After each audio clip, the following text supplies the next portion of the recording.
So I'm Franck Pradier, Managing Director of Alkion BioInnovations. So to start, cannabis has a long history of cultivation and consumption across the world.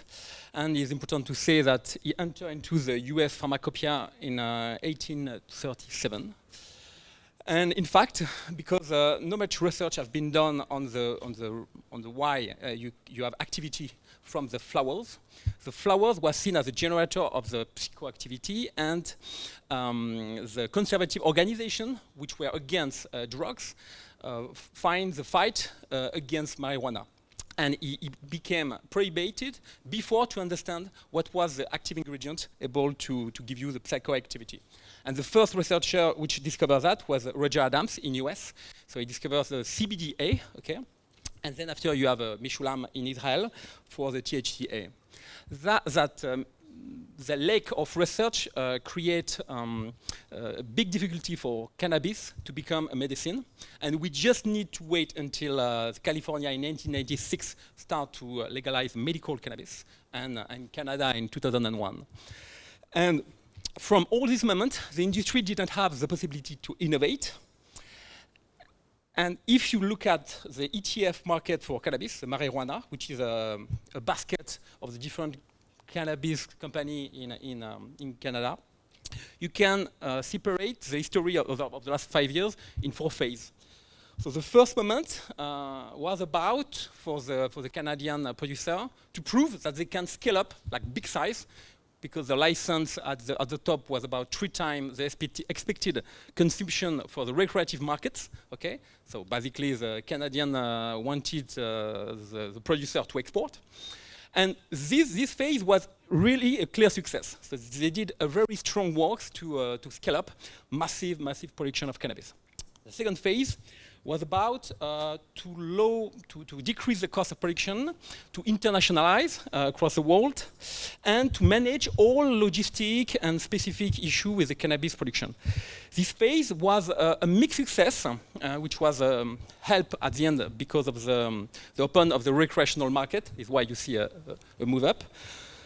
The third phase is about the challenge they have to do to win market share from the black market. And for that, the distribution was a big issue.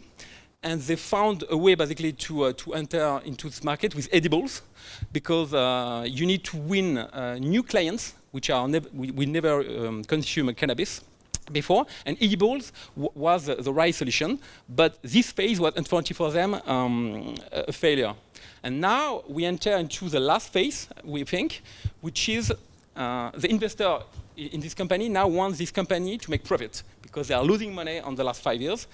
And the only way by 2 ways. First is consolidation. So it's why Alexandre talked about consolidation with Tilray Afria, but you have a Curaleaf and plenty of other. It started end of last year.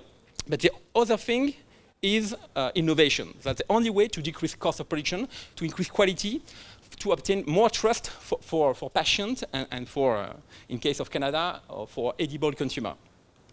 So during all this time, the producer focused on the flower, because the old school technology was really well understood, and they didn't want to go into something too complex, because the investor didn't ask that. But now it changed, because the consumer is shifting towards cannabinoids, terpenoids, and all the active ingredients inside the plant for the entourage effect and other reasons. And that has a big impact for the industry. The big impact is about the fact that new technology are coming into this market in order to revolutionize the market. So the industry, the classical industry with indoor or outdoor production of cannabis, has 2 types of issues. The first problem is structurally because of the cannabis plant. So the seeds of cannabis today are heterozygous, in the sense that with the same seed from the same mother, you will have different, not all the time, but 50% of the time, different plant at the end in terms of yield of cannabinoids. We have seen that in what we have worked with. And you have that all the time if you're using seeds. It's why in the industry in Canada, they're using clones. The second part is what we call hermy, or hermaphrodism. It's a classical aspect of cannabis. It's the fact that the sex of the plant change, okay? Not all the time, but let's say it's about twice out of 1,000. And in our case, we are producing potentially 10,000 clones per month.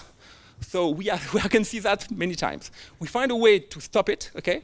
But when you are producing in indoors, you don't have 100 plants, you have 1,000. Once you have one, that's my third point, if you have only one male, the signal sent by the female asks basically the female to stop to produce cannabinoids. And that, from a 15% yield, you go back to 5%. And basically decrease by 3 the concentration of your active ingredient. The last thing is a big problem for the industry, is the variability between the different inflorescence of the plant. If you take the bottom to the apex, the top, if you compare in HPLC with different maturity of this flower, because the first flower is the bottom and the last is the apex, the difference in terms of cannabinoid is quite significant. It can go up to 30%. That's the first problem they have. The second problem is on the culture method. So the old style culture method, it has been improved by Betrocan. They've done a good job, but still, it's not exactly what we have in industry, in the pharmaceutical industry. So you could have pests, you have fungi, or virus, especially in Israel. They have a lot of this problem. You have instability of production because in a very big indoor area, you have a temperature gradient. You'll have difference of light in any place, okay? And that changed slightly. So in average, if you look at the Mary publication in Nature in 2018, it proved that with clones produced in 3 different places, the same clones, it has in average 30% difference in cannabinoid yield. The last thing is the sustainability. Just for your information, the best Canadian company producing cannabis, for 1 gram of cannabis, it has to produce 4.6 kilo of carbon, which is relatively high. It's not as high as the worst industry, but it's still high, and it can be massively improved. Then after, you have the rare cannabinoid. The industry today focuses on what they can sell, so CBD and THC. But they don't produce anything else for big size. Then you have the security cost. It's a very big issue because if you look at the account of cannabis growth, the cost of security is relatively the same than the cost of production for 1 gram of cannabis. So that looks for them a bit of problem. And the last problematic is the downstream aspect. So for that, they have extraction problematics. They have to use CO2 supercritical, and you could avoid if you have different type of tissue. The formulation is a problem because about the absorption. When you drink cannabinoids, it depends on the people, but you can need 30 to 2 hours to metabolize it, and that is a real problem. So see, the best way technically is to smoke it. I have to say, in about a few minutes you will feel the impact. So that is a big problem for them. The last thing, one other thing is the degradation. So the plant doesn't produce CBD or THC really. They're producing THCA or CBDA on all the acid form. One, you have to decarboxylate it. The process is generally to eat it, and you have a degradation from 10 to 30%. So you're losing it. And we, at our company, we have developed a way to lose nothing in terms of degradation. Then after, you have other active in the plant that Canadian company doesn't want to talk about, like canflavin, AB, you have some specific flavonoid, some stilben, which depending on the cultivar can be quite big in terms of production. Then the shelf life is a lot of problem with shelf life. At Alkion, we have to put all our product at -80 because at -20 we think we have 2 years shelf life because you have real degradation of the active ingredients of the cannabinoid across the time and the terpenoid. And then after you have some problem with quality control, and I show you some paper, some newspaper about some problems they had during the last few years. And this one is quite recent. It's contamination with a UK prescription product. So, but you have also pesticide, totally illegal pesticide in the industry, which are used. You could have a problem with a CBD product sent instead of THC or the inverse. But you have quality control, is what they said. Or the best thing is when you're producing in an early unlicensed room, where you are a medical company. So because of that, biotechnologists start to think about how to produce differently the active ingredient, because the plant itself is very nice, but 80%, maybe 85% of what the plant is producing doesn't worth anything. So the plant has huge advantage if you know how to play with it. And two types of technology. So the first is genetically modified cannabis. Second is the yeast production, the genetically modified yeast. And the third is bioreactors for plant tissue. Can solve and will solve many of these issues I told about. So transgenic cannabis. So the cannabis is not at all a model plant. It means that the genome has been sequenced recently, but we only decipher few genes. It means that it's difficult to know how to play with a plant to produce what exactly you want in terms of traits. But you can do few things which work very well. So you can just insert genes or delete genes, which is what you do. Once you have something well done, it's stable. It means that your seeds will have all the time the trace. There's two ways to do on cannabis. The nucleus, you change the kernel, or you can change chloroplast. When you change chloroplast, it's generally to produce specific protein inside the plant. We can do that with agrobacterium or with a gen gun. That is a total GMO. And we can talk about the gene editing solution, which are only used for deleting genes in this area. So there's three types of technology. The well-known is CRISPR-Cas9 because it's a low-cost technology. It has off-target, right? Off-target means that you can target something, but sometimes you miss it, and you delete the bad genes, and then you have a chimera which will die, and then you need to do it many times to obtain a good plant like you want. But at the end of the day, even if you delete the genes and you expect to have this result, I would say 95% of the time it will do something different. So why are you doing that? The company who are doing that are cell producer, and their job is like Bayer or Monsanto or Limagrin to produce seeds for the industry and to have a patent or certificate of authentication on this patent, and to all the time sell the same seeds, like you have an hemp, but they are not GMO. And then why are they doing that in terms of what kind of solutions they bring? First, the classical is to have a fungi and pest resistance. The second one is the drought tolerance, which are the main problem you have in the agriculture in general. What we have seen is the herming, as I say, the herming inhibition. So to stop to have hermaphrodite, which is a problem because you need to have an horticultor all the time, each day, to check if you have male flowers inside, otherwise you need to kill it. You have a way to stabilize the ratio of cannabinoid across the plant. You have a way to improve the trichome development. You have also one company who have patented the production not of classical cannabinoid, but glycosylated cannabinoid. And another company which has patented a way to have a total pure strain. But what you cannot do, you cannot have cannabinoid yield improved, really, just because during the last 50 years, breeders have done an exceptional job. The plant itself is almost optimized. You can work it during 50 years. You'll have maybe 1, 2, 3 years improved, but why will you spend time for that? The plant is a Ferrari. So it's not where you will invest money. It will be difficult to manage the variability between the different inflow, because that's the nature of the plant. And for the rare cannabinoid, there have been some tests, and so far it has been a disaster.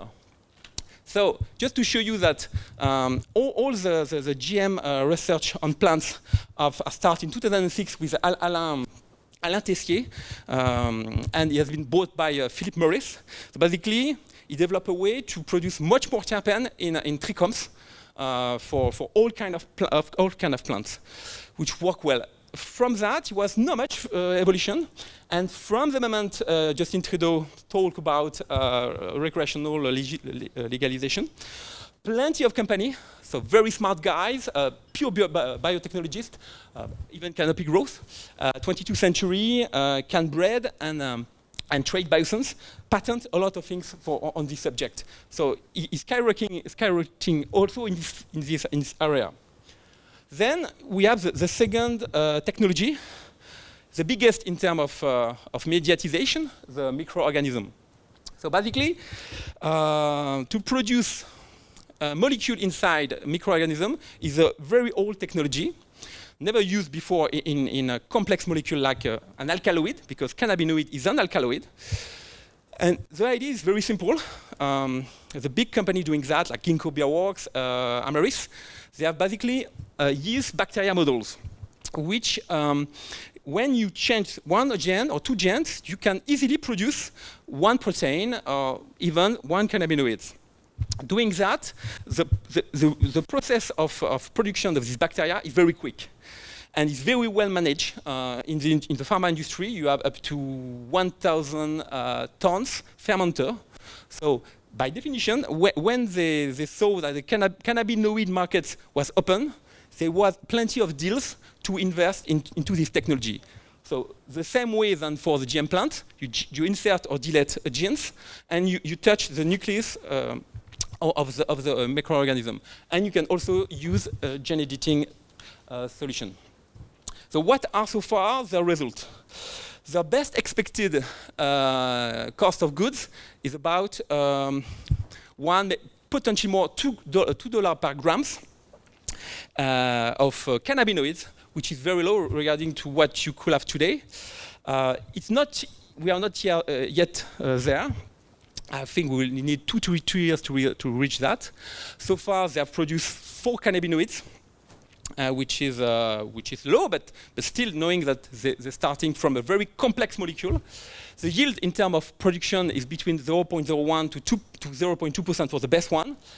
And we are not so sure they will be able to produce with an higher yield. The big thing is also the cycle of the microorganism development. It needs between 2 days to 1 week regarding the plant, the bacteria or the yeast. So what are the advantage drawbacks? Advantage is a strong scale-up because it's an experience technology in the pharma industry. So once they have something very strong, very low cost, it will be easy to scale up. For the pharma, there is a good regulation on it, and the traceability is very well done. And the last thing, which is very important, is generally they're producing precursors. Precursors are sometimes better to have because then after you just, let's say you have GPP, and you just add some enzyme to obtain at the end CBG. For the CBG, you put THC as enzyme, and then you have THC. So doing that, you can mix basically biotechnology and chemical synthesis. And that has a big advantage for the industry. It's quicker, and it could also lower the cost. But the drawback is that the bacteria or the yeast are GMO. Okay, the derivative, the product they are producing with it, is not a GMO, but it's derived from GMO. So the perception for the public could be negative. Also, the regulation is specific, and they cannot sell in all markets. That is the problem. The second part is that it's high carbon footprint, if you compare that to the classical indoors, which is negative for the industry, but they are mainly targeting for the moment medical. And the last thing is the reason why I said about the fact that they will have difficult to reach more than 0.2% yield, is the fact that cannabinoid is a toxic for the plant, is why it's produced outside the plant in glandular trichomes. And if you increase the quantity, it can kill basically the microorganism. So now I will talk about the last solution which want to revolutionize the cannabinoid market. Is our technology from Alkion BioInnovations. So it's plant tissue culture production with temporary immersion bioreactors. So what are we doing? We are producing massive quantity of plant tissue of cannabis, very rich in THC, where we can optimize with elicitation the quantity of biomass first, and then after of cannabinoids you want to produce, or terpenoids. That has a lot of advantage, because first we need a very short time to produce cannabinoids. We robotize the whole process, so there's no need to be human inside to produce cannabinoids. The quality of the product is like 10 times better than what you have indoors, because we control everything. It's totally sterile conditions. The production itself has a big advantage, because in terms of energy you use, the light used, we just use everything. In terms of productivity, when you are in indoor, you have a small plant starting. At the end of the day, you have, like 4 months after, you have 2 meters plant. And they are using indoor tall like 10 meters. So the energy to eat that is massive. But in Canada, they don't care. The energy don't cost much. In this case, it exists in our friend at IBO. In fact, they are working with a COVID-19 vaccine. They are producing tobacco plant inside similar bioreactors in US. And when you can robotize everything, the productivity increased by 26. So that is our last bioreactors. So we validate the technology up to 40-liter bioreactors. We are working with the 200-liter bioreactors. It's totally autonomous, means that we have sensor on this system, able to capture all aspects of the production, if you want, because the plant is in fact drinking sugar, hormones, in order to optimize his capability to produce cannabinoid. So the time of harvest, as I said, is much quicker. The productivity increased, and in terms of sustainability, it has no comparison to what you have in the indoor production. Also, in terms of security, as we are not willing to produce buds as you will sell in the black market, we don't have much risk to see guys coming to steal our stuff. What are the advantage? Today we have reached 5% yield inside our bioreactors, whatever the size. We are working with a company to obtain a special golden strain, able to move at least at 10%, and we expect to, with elicitation, to reach 20%. So just for give you an example, with this box, you could have per year about, with 5%, 1 kilo of cannabinoid per year. Once you have 20, and if you have 20%, let's say 10%, at the end of the day, you will have 4 tons of cannabinoids for a line of 20 bioreactors. So in terms of productivity, there's no comparison to what we have today with the indoors. Today we have produced 12 cannabinoids, and one is extremely rare. We will work with a preclinical on this point to see how we can apply with it. And the cost production will decrease if you compare that to the classical industry. Our advantage, clearly, is the sustainability and the cost also, but sustainability is an advantage if you compare us to the yeast production in terms of recycled products, in terms of water and energy. We can automate everything. In terms of regulation, this technology we have applied in our first company for cosmetics. So it's regulated. Traceability is total because the bioreactor can trace all hormones consumed, all sugars consumed with the system. And we are an organic production. So, no, sorry. So then the competition. So what about the yeast in terms of competition? So because they reach a lot of money, they obtained a lot of money on the last 4 years.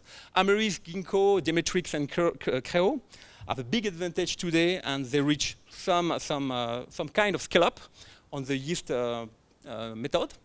There's European company like Octane, which are trying to develop something interesting. They have a lead because the scale-up is stronger than other. In terms of GM plants, 22nd Century is a leader clearly in the world. They have a lot of money, I have to say. Trait is doing something quite great, and in Israel, Cannabis is also a great company doing interesting things. in terms of plant tissue technology, we are not alone today.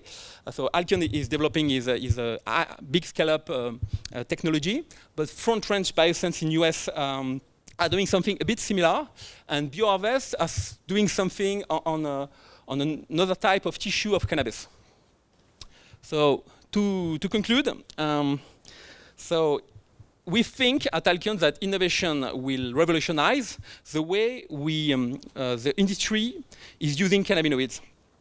Using more reliable, economically viable compound from this technology, the whole industry, the CPG, the pharmaceutical company, will have more possibility to incorporate cannabinoid inside their product. So it will be more business for us, for the cannabis industry.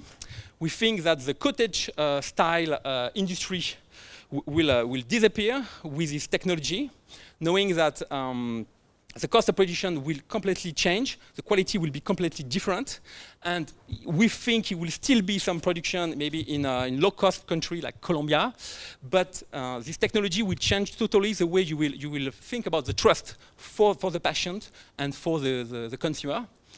And the last thing is the sustainability of all this technology. We will change the way we think about the environment. Thank you very much.